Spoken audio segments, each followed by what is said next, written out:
for Advancement, Chief of Staff at the Law School. We want to welcome everybody here, students. Looks like the rugby team is well represented, which is nice. I see some awesome faculty, in particular Professor Mike Hutter. It's good to have Professor Hutter here. And we can get Mike Hutter over there.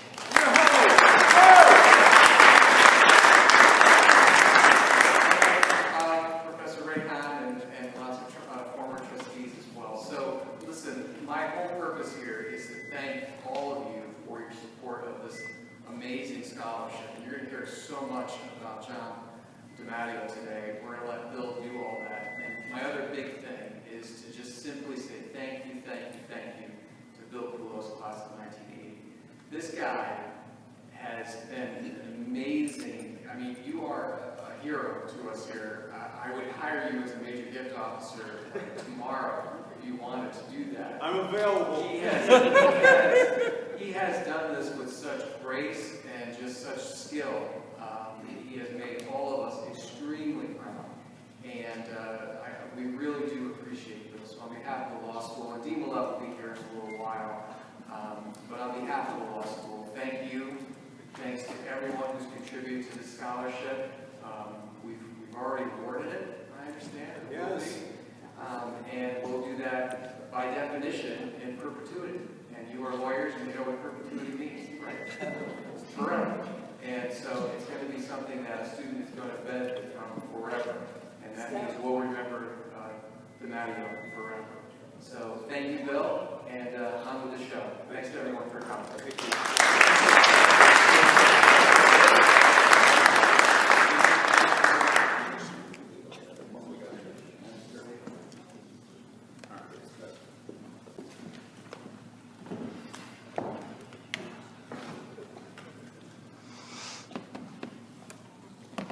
Well, good afternoon, everyone, and welcome. My name is Bill Poulos, and I'm from Alpha, New York.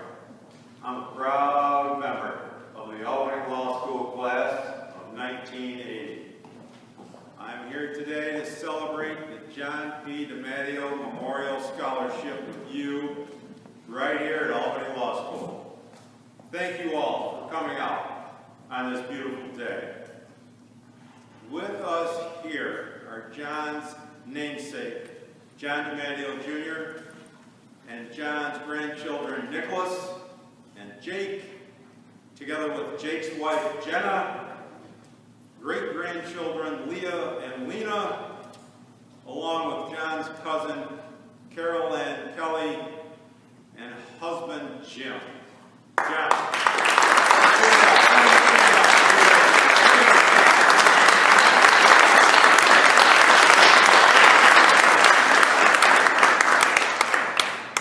Before we get started, I'd like you all to know that we have another very special guest with us today.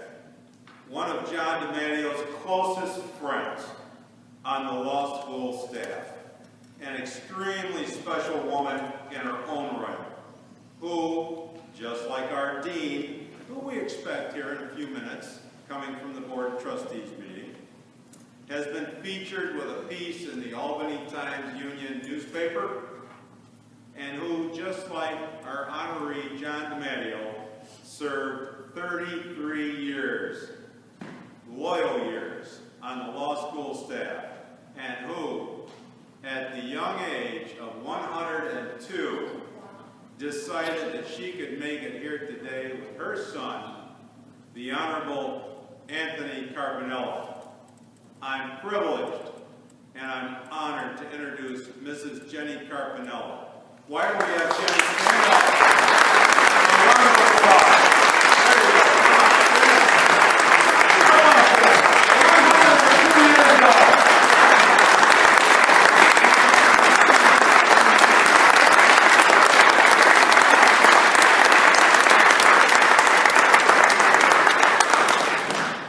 Thank you very much. Thank you, Jenny, for helping thousands of students all through the years. I'd like to recognize the people that have supported this program and all of the efforts that have been made getting it off the ground. First and foremost, and she's not here right now, we start with the boss, the president and the dean of this law school, Alicia Roulette. In 2015, Dean Roulette inherited a very difficult situation in Albany Law's history, and with the support of an enthusiastic board of trustees, has turned this school around and got it back on course. She did this during the most difficult times, the pandemic times, and everything that came along with it. And speaking of the board of trustees, since even the boss has a boss, we will be honored to have with us shortly the recently elected chair of the board, the Honorable Deborah Trays. You might be interested to know that Chair Trays and Dean Roulette were students at Albany Law while John DeMatteo was working here. Most importantly for today, Dean Roulette signed the agreement that governs administration of the DeMatteo Memorial Scholarship. Albany Law has criteria for creation and maintenance of the scholarships. Suffice to say, the policies are stringent, the criteria and thresholds are significant, and major milestones have to be reached before the founding donors can have a say in scholarship administration. On a leap of faith, without talking to me, Alicia Roulette waived many of the school's scholarship requirements and agreed to relax the terms for this program in order to get it going. She took a chance that the DeMatteo Scholarship Program would get off the ground, gain some traction, and would become one of the school's mainstream scholarship programs. Now, with all of that, when she and the board chair walk in, wherever I am, I'm going to break and I'm going to introduce them and ask you to stand up and give them a round of applause. Now, there are many others to whom I owe thanks. Now, everybody knows how this works as a speaker.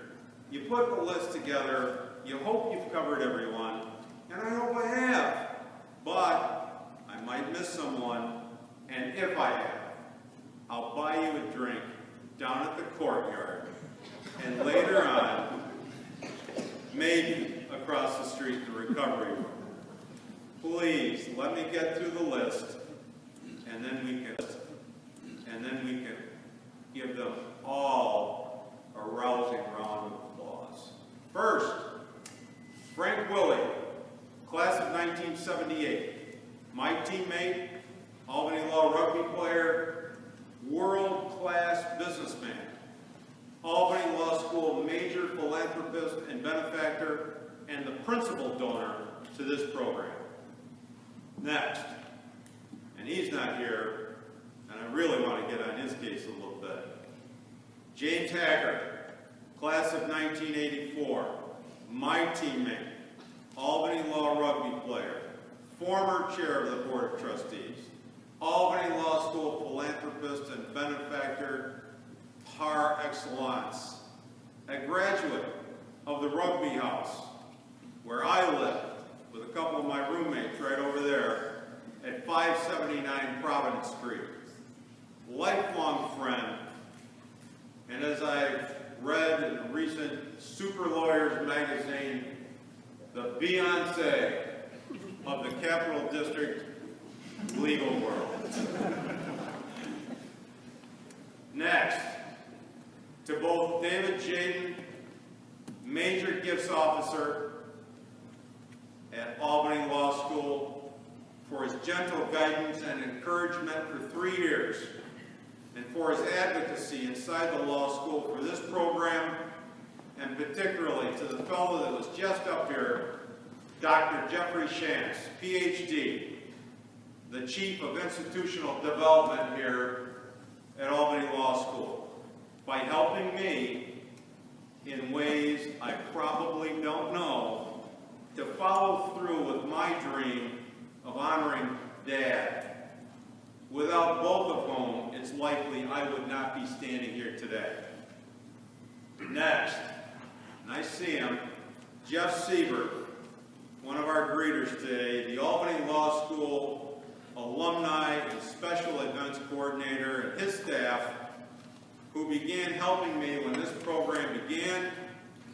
Then he became my point of contact, and he has quarterbacked this event today by arranging all of the details, including notices, announcements, sending emails, scheduling, logistics, creating, printing, sending, dialoguing, arranging, and perhaps toughest of all, working with me, culminating in this one-of-a-kind celebration. Next, Professor William Watkins, who passed away 36 years ago. Many of you here can testify he was a genius intellect, master teacher, longtime chair of the admissions committee, founder of the Albany Law Rugby Club, and for whom an Albany Law Scholarship is named. Next, Professor John Welsh, Albany Law Class 1955, appointed acting dean of Albany Law School 3 different times.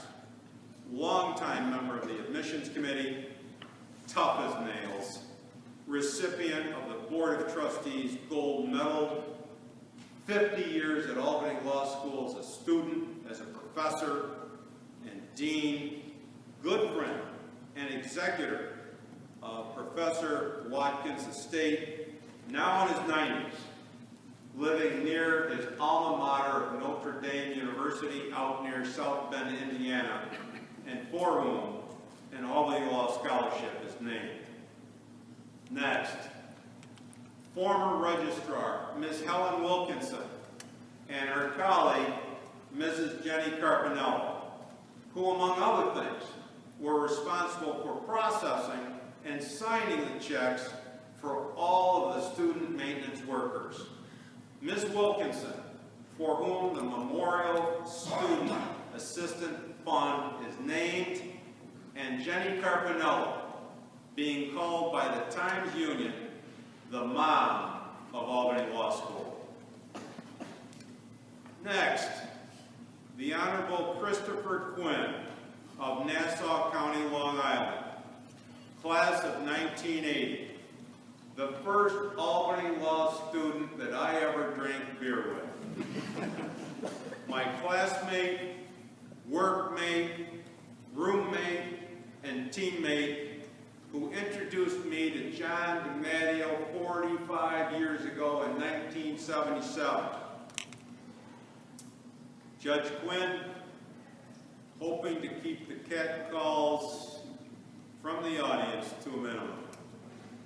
Next, to my Albany Law roommates, and I have 4 of them, and 2 of them are there today, and also my teammates, all of whom were my classmates, maintenance crew workmates, and my best friends, including the one and only Patrick J. Maloney, here today. To all of the donors of this program, big and small, the current rugby club members and men and women, and they're over here. And finally, and most importantly for today, to John P. DeMatteo, who we knew simply as Dad, for whom the Albany Law Yearbook was dedicated in 1983 and in 1988, citing him as one of the foundations of Albany Law School. Could we take a moment now to recognize all these people with a grateful, resounding round of applause?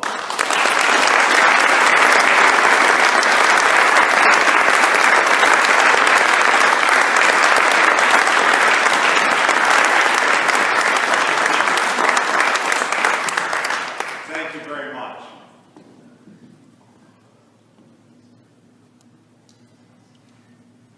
What is left to be said about John DeMatteo? is there anyone in this room that does not know the history and legacy of the man whose life we are celebrating today?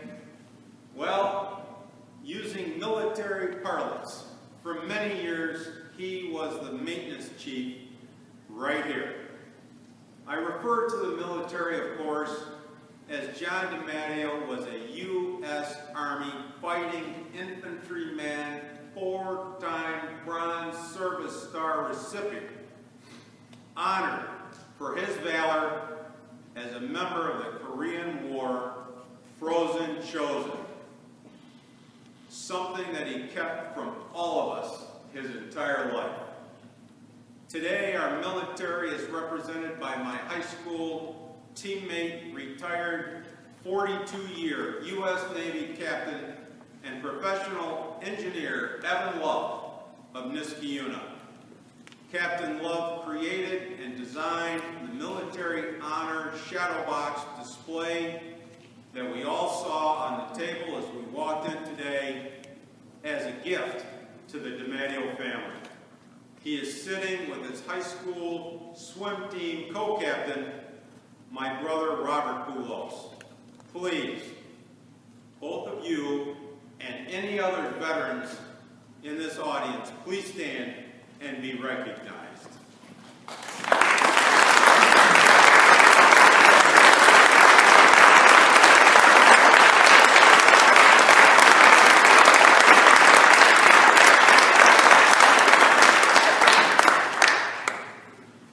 Now, as promised, the boss has shown up.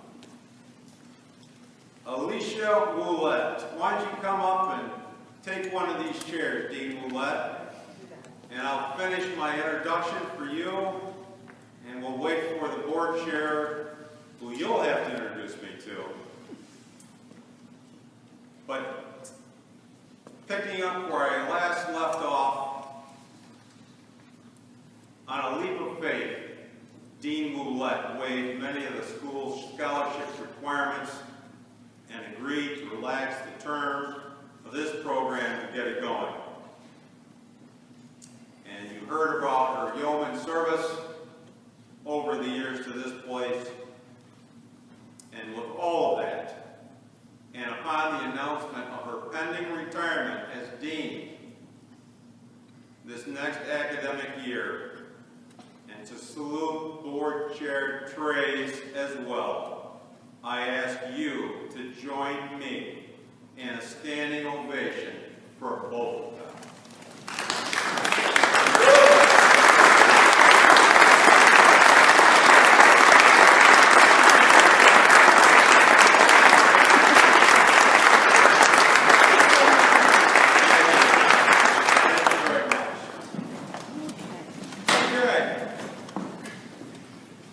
Continuing on, John DeMatteo was a determined, dedicated, hard worker, dutiful, loyal, and committed to Albany Law School.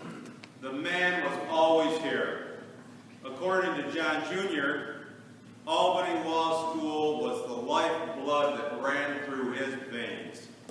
For a time, he and his family lived in an apartment right here in this building on the first floor. I'm told now it's the law review offices, and this was the childhood home of John Jr. And he'll tell you that as a youngster, he used to ride his tricycle and his skateboard up and down the halls of this, what they call now the 1928 building. When we were here, it was the only building. How fortunate for John and his family, and how fortunate for Albany Law School to have your most valuable working man in this building 24 hours a day.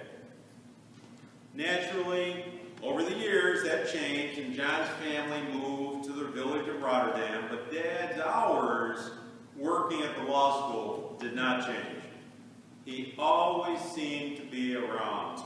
For instance, in our freshman year, Chris Quinn and I would be mopping the cafeteria close to midnight, and Dad would silently appear around the corner, and there he was, not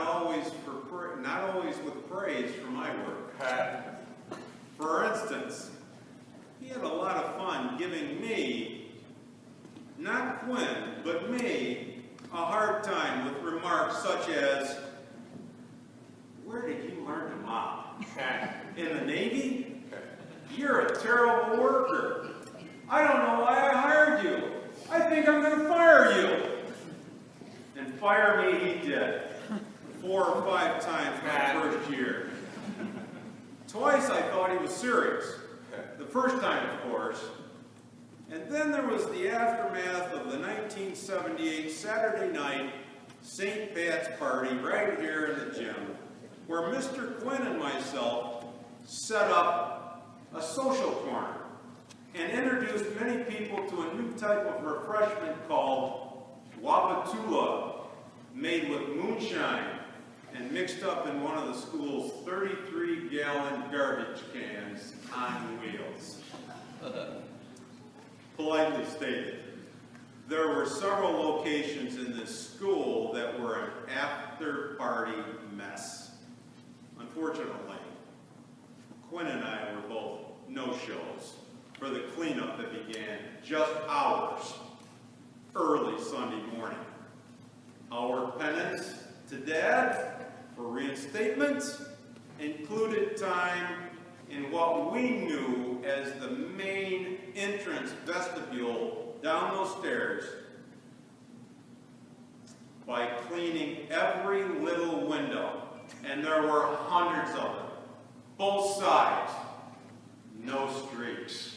And Dad would come around every little while, and he would look at the windows, and then he'd go like that and say, "There's a streak on that window." And of course, the upperclassmen had a lot of fun with us that day as well, with a lot of commentary passing by. So I'm not certain how the maintenance crew here actually came into being. From what I've been able to piece together, at some point the law school came up with the idea of offering financial aid to students while inviting them to serve on the student maintenance crew. Certainly the concept of a work-study program is not unique in academia. The Albany Law School maintenance crew work-study program, now that was unique. John DeMatteo was given the responsibility of supervising this select portion of the student body. I believe Dad had faculty advisors to assist him with selecting the members of the crew. I believe those advisors included Professor Watkins and Professor Walsh, both of whom, not coincidentally, were on the admissions committee. And along the way, they were joined by a third party who's now in his 49th year of teaching here, Professor Mike Hutter, right over there.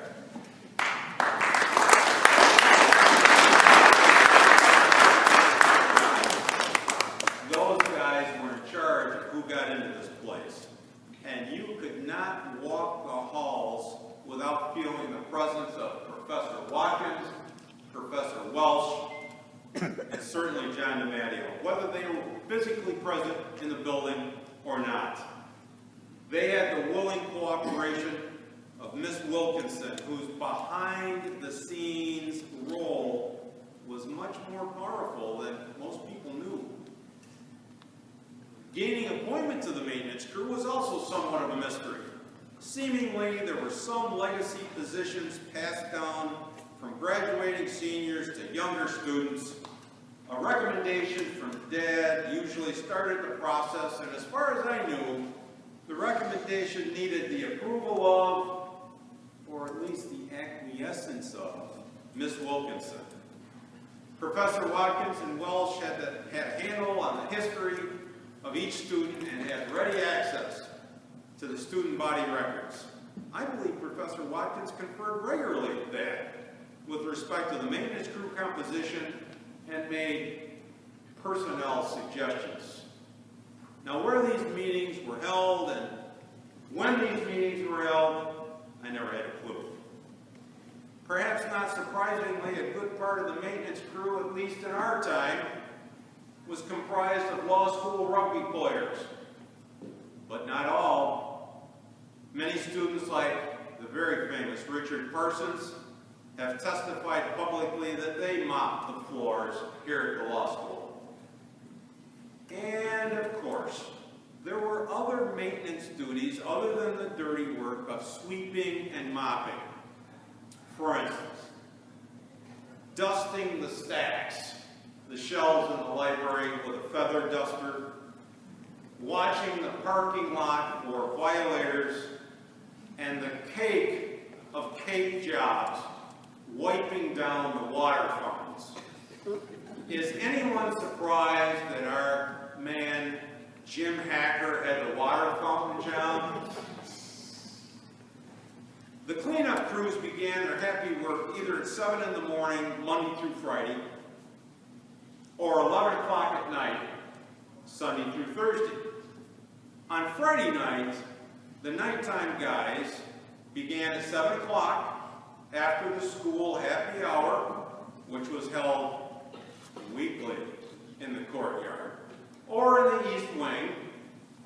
The weather never got the best of us, and ran from 3 in the afternoon until 7 in the evening, excluding the cake eaters, the guys with the feather dusters like my teammate Todd Weber from the class of 1978, and his classmate, another water fountain man, Gene DeSantis, who was Chris Quinn's maintenance crew sponsor and is here with us today. The workers on the morning crew and the evening crew actually showed up to work about 50 minutes. And we were paid for 2 hours of time. Like I said, it was work study.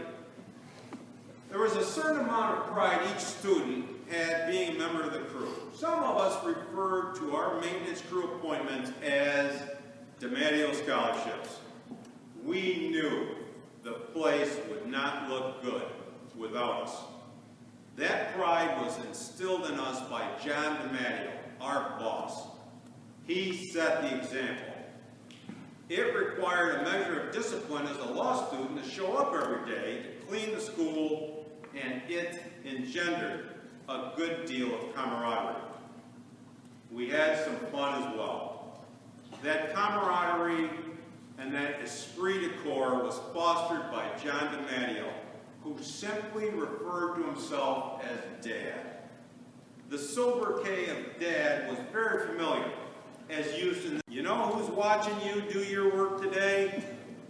Your dear old dad. Familiar questions arose between maintenance crew members, and they went something like this when the need arose. Where's Dad? What did Dad say? Does Dad know what happened? John DeMatteo did it all in this place. Of course, he was the custodian. He had the custody of this building and the custody of its grounds. In truth, he had the custody of us all, our safety and welfare in this building. He knew the sinks, the showers, the lockers, the library, the lounges, the classrooms, the cafeteria, the stairs, the doors, the dumpsters, and the driveways. He had a ring of what seemed to be 50 keys on his belt. I had no clue where all those keys fit, but John did. He knew every bolt, every lock, and every corner of this place. Every faucet, every switch, and every dial. He knew every office and every faculty member. He was always working, and he was always on call. When he sat down for a break in the cafeteria, many times to play a silly little game of liar's poker with the guys in the cafeteria and drink his favorite grape soda for a quarter out of the vending machine, nobody thought twice about it. Nobody made him punch a time clock when I was here. You didn't have to. He was always here. He was always available. He was always working. He was the master of his domain. When something went wrong, it didn't matter if it was the dean, the faculty, the staff, the students, everybody looked to him first for the solution. He was the go-to guy. I still hear the phrases in my head. Where's John? We need to speak with John. Uh-oh, we got a problem. Where's John? It also took a special type of person to supervise and ride herd on the maintenance crew. As students and as rugby players, we were smart and we were tough. Nobody to fool around with on the rugby field. We had what I call now an enhanced sense of humor. Dad put up with all of our pranks, jokes, no-shows, and excuses. And we were not afraid to socialize. Although always in good fun, sometimes, well, it could get a little loud and a little boisterous. Like when we had a motorcycle chopper riding around the inside of this gym during a Halloween party. Dad saw us coming through the cafeteria with that thing, and he said simply, "You guys are going to get in trouble." But you know what? We never did get in trouble. And in truth, I think Dad enjoyed us year after year. But he never admitted while we were here. John DeMatteo was a confidant and friend to those in need. That was true for everyone. Dad was the first call when the deans or the faculty needed something. Whether it was to unlock a door, get some supplies, give a ride, pick somebody up at the airport, or simply to have a cup of coffee and get some advice, so many people turned to John DeMatteo. This was a role he played without recognition or fanfare. The man was discreet.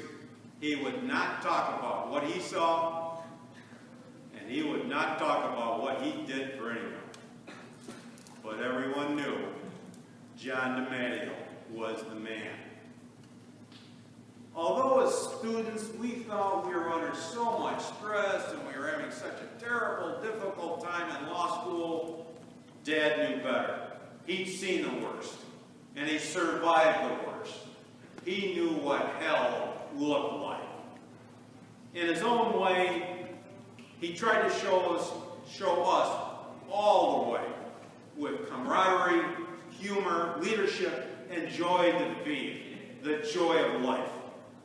In many ways, he was a little bit like Santa Claus, because just when you thought that you were having a big problem, many times he would come by with a kind word, with some kind of a gesture, a cup of coffee, a quarter, or a suggestion, or maybe even a solution to whatever issue and problem that you thought you were having.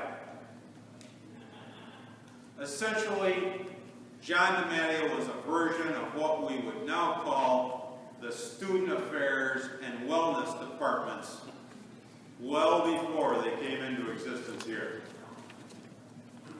John DeMatteo was a one-of-a-kind icon here at Albany Law School. He selflessly took care of thousands of people over the years, and he never sought the limelight. There are several hundred maintenance crew alumni that could testify about their time with Dad, as he was the lifeline of support for so many. He was so humble, and he would never take credit for or try to explain to you, the greenhorn student, what he was doing for you. Helen Wilkinson knew, Professor Watkins knew, Professor Welsh knew, and John DeMatteo knew.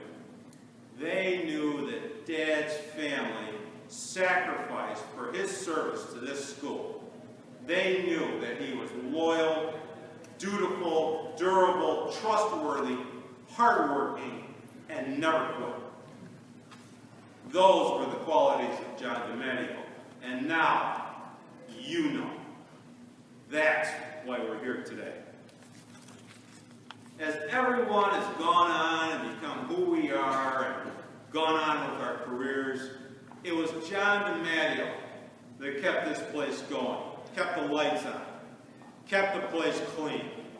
And were it not for him, all of our lives would be different.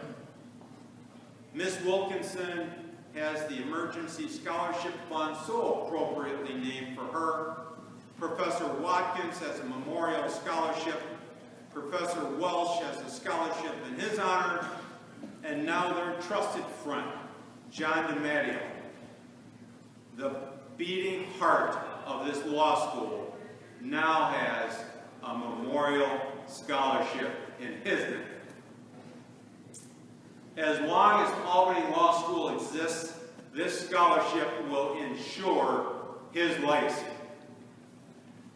I invite you to join me in celebrating this momentous occasion to honor the life of soldier and supervisor John DeMatteo with the commencement of the John P. DeMatteo Memorial Scholarship Program.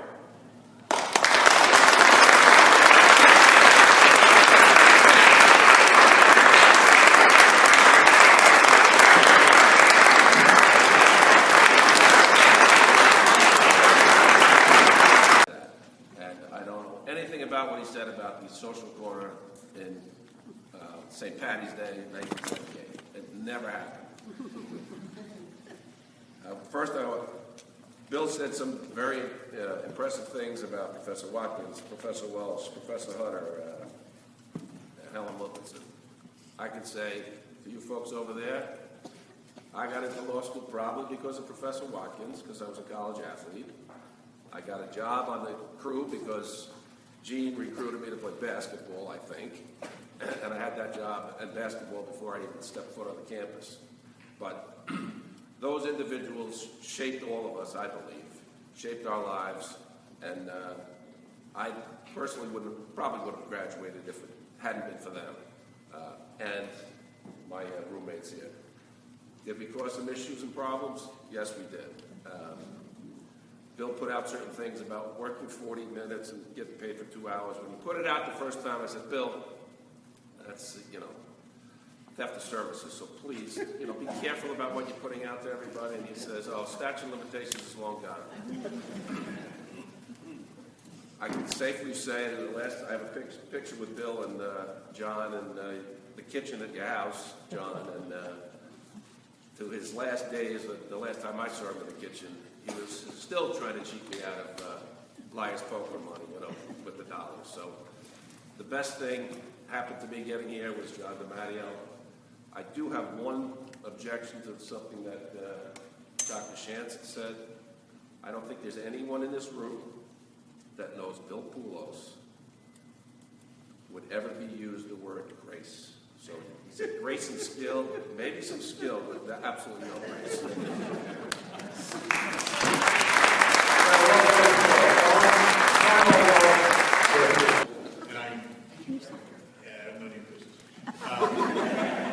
Bill, those were surprisingly good remarks for you. I'm shocked that you were able to string a sentence together. I met John 50 years ago in my freshman year in this joint. It was the worst year of my life. I mean, it was just awful. The stress, the challenge. And I started working on the crew with him, and he was the most endearing person in the law school to me. He was always wonderful. So one night, so many years ago, I became a political prisoner by way of the Albany Police Department, enforcing their anti-fat and obnoxious laws. And I get picked up, and I might have said some things to the police officer, and that's the way it was alleged, but I am not admitting to that. And on the way over, I might have said a few other things to the police officer, and it's a bad idea to say that. So I go down into the jail, they take my belt, they take my shoelaces, and I say, I might have called the cop a name. I said, what's the bond? He says, $1,000. And I'm thinking, I'm screwed. I'm completely screwed. I can't call my father. There's nothing I can do. I called John. He came down and put up the $1,000 and got me out. So on the way back, he's not saying anything to me. He's just, I'm worried. It's a pretty bad experience, actually. And the bar committee didn't see the humor in it either, I might add, but that's a different topic for another day, right?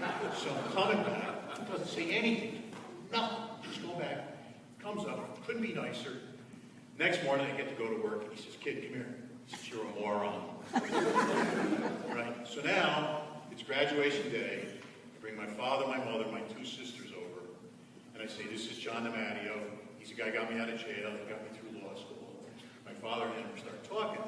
He turns to my father and says, "The kid's a moron." My father loved him. I'm just an ordinary attorney, and this is the first time I get to talk after 2 judges and have the last word. So I'm enjoying this right now. I've learned 2 things knowing Buckley for 42 years, living with him for a couple of years. 1, you never try to tell more stories than Buck. And 2, you never, ever challenge his history of what happened here at Albany Law. I do want to reiterate 2 things that has previously been mentioned. John was scary.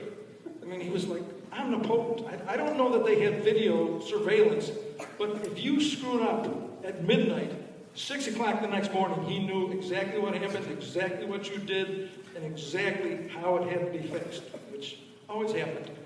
And the other thing is the motorcycle story. If any of you have ever had any interactions with any rugby team at any level, herding kittens is not, it's like herding wild cats. I mean, trying to get control of these people is almost impossible. And John did it with grace, with humor, with a firm hand from time to time. But picture this, the rugby team decided to come to the Halloween party as a motorcycle group. And all I remember is we had a real motorcycle, and we are carrying it up the stairs, and John walks around the corner, and if any of you know John, all he did was turned around and walked away. The other thing I will reiterate is a lot of us didn't like law school. A lot of the people on the rugby team didn't like law school, and a lot of the people on the maintenance crew didn't like law school, and a lot of us literally would not have made it through if it wasn't for the friendship and the camaraderie that we developed through those things. Thank you.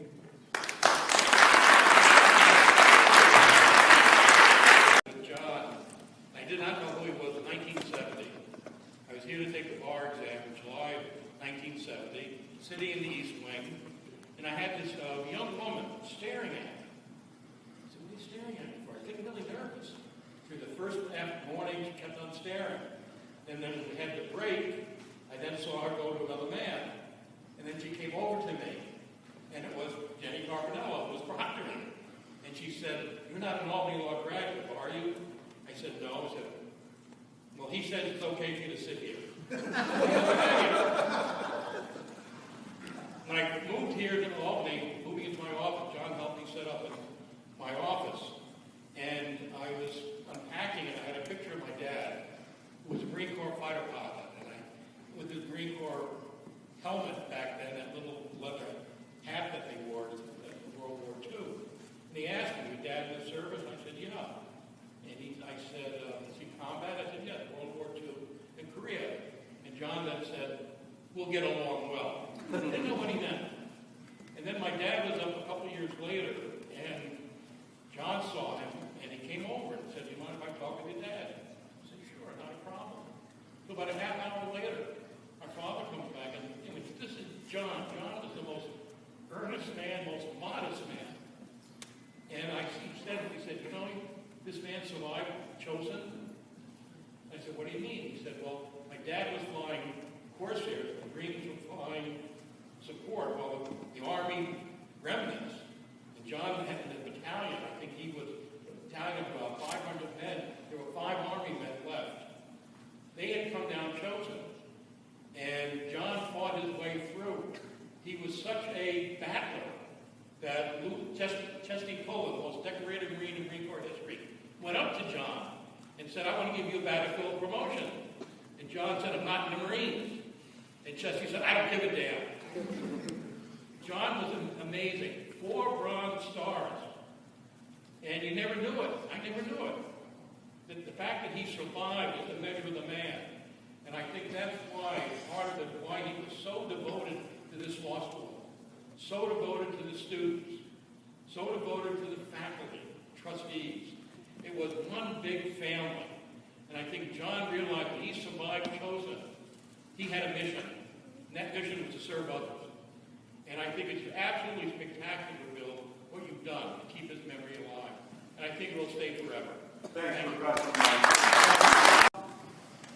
The blessing of this scholarship from the woman that signed it into existence, one of the great leaders in Albany Law School's history, the president and dean, Alicia Ouellette.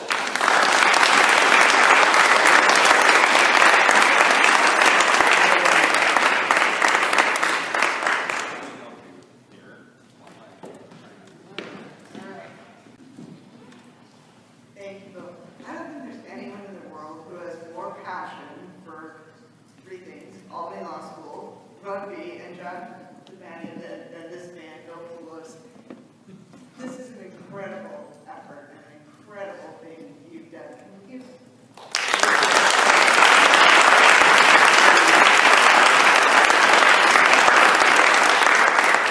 It's amazing to see all of you coming out as we make this scholarship official and have this memorial. It's really moving and really special. Seeing the students, right? It's just great. So thank you all for being here. And Jen Carpinello, I haven't seen you forever. Thank you for being here. This has been a great ceremony. You've got a cocktail party on the other side, and I know this crowd, you want to get down to my remarks are fairly short, but though without your leadership efforts and your significant financial contribution, and your incredible hard work to reach out to all of you who contributed, this wouldn't be happening. We wouldn't be here, and we wouldn't have the family of John DeMatteo here with us today. Thank you so much for being with us. What you've done is to keep this great man's memory alive. It's a legacy that will last far longer than any of us do. It's really special.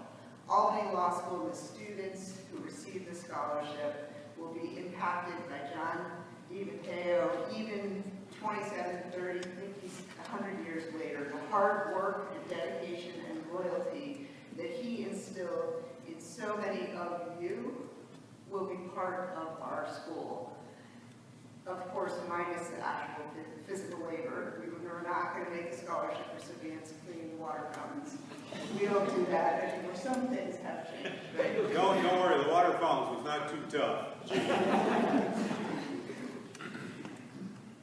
So to you, Bill, and to all our donors in the room today, we appreciate the lasting connection and financial commitment to create this scholarship on behalf of Albany Law School and the future recipients of this award. It's going to change their lives, right?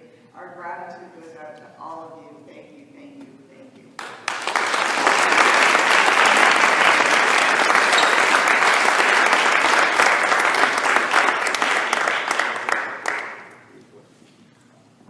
Okay, as indicated earlier, even the boss has a boss, and it's my pleasure at this point to introduce the recently elected chair of the Albany Law Board of Trustees to offer us a few remarks, and then we're going to have a resolution for the DeMatteo family.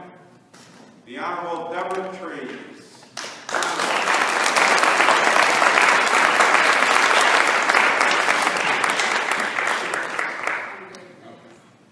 Thank you, Bill. Thank everyone for being here. What terrific stories. At the board, we often think and talk about what a unique community is Albany Law School. And, listening today about the stories that all of you have about John DeMatteo, he is such a great part of that legacy, and it's what makes this school so special. So it is really a pleasure and a privilege to be here with you.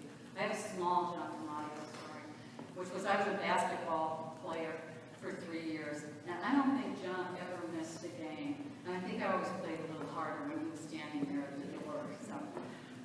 So thank you.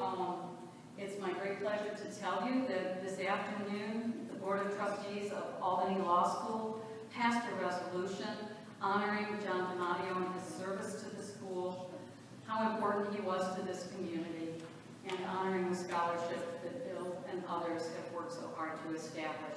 It's a great legacy for the school, it's a great legacy for the man, and thank you all for being here.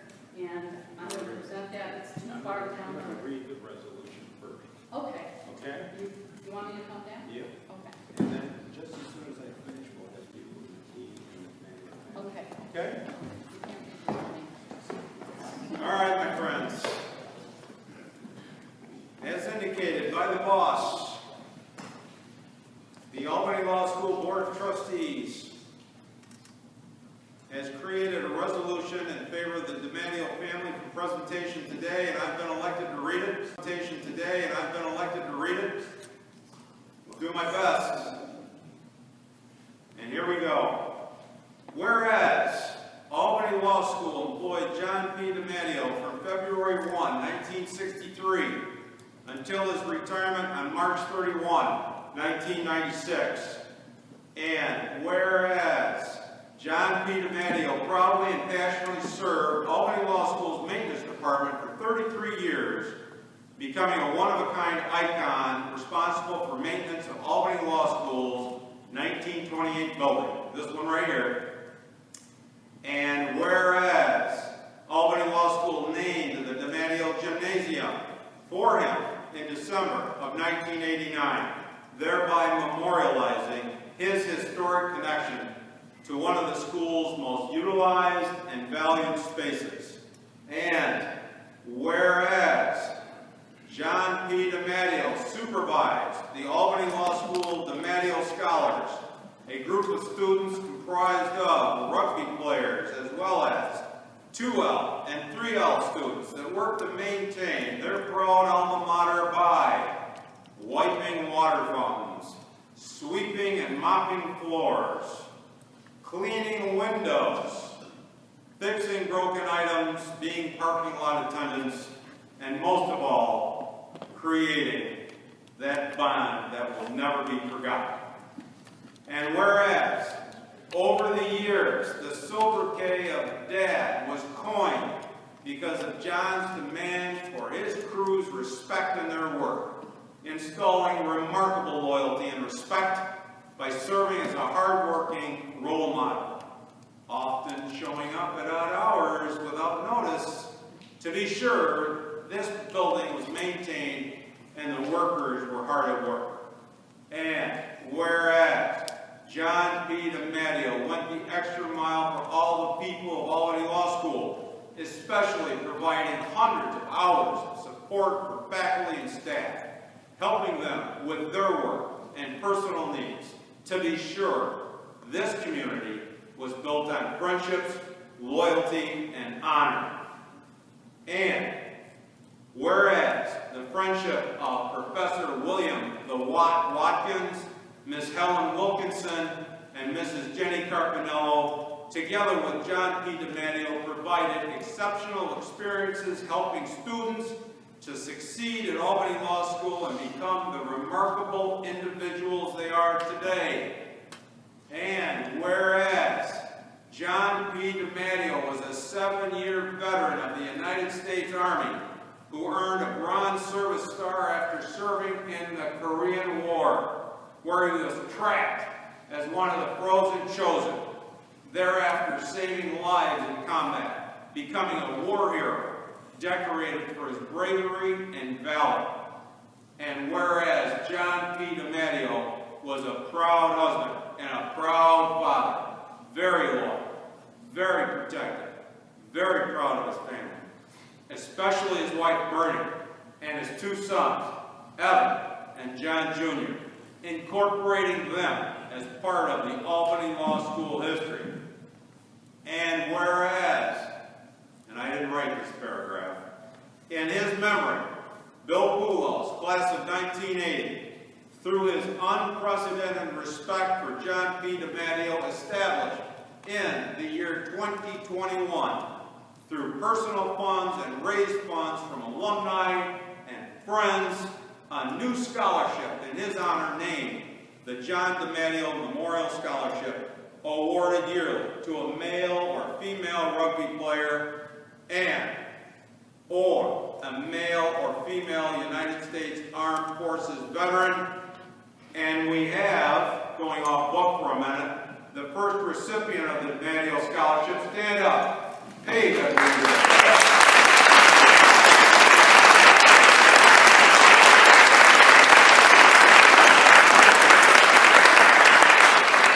and finally, be it resolved that Albany Law School hereby memorializes John P. DeMatteo as a shining example of service to our community. That through this remarkable scholarship, we once again express our sincere gratitude to this beloved man for bonding decades of alumni and friends with amazing memories, thereby creating a part of the Albany Law School family culture that remains a staple of this community, supporting this event today. And so now, at this time, I'd like to invite up Dean Ouellette and Chair Trays and the DeMatteo family. Let's get this resolution front and center, and let's get a couple of pictures, and then afterwards, we're going to get a picture of the maintenance crew and then select others. Come on, John, get up here.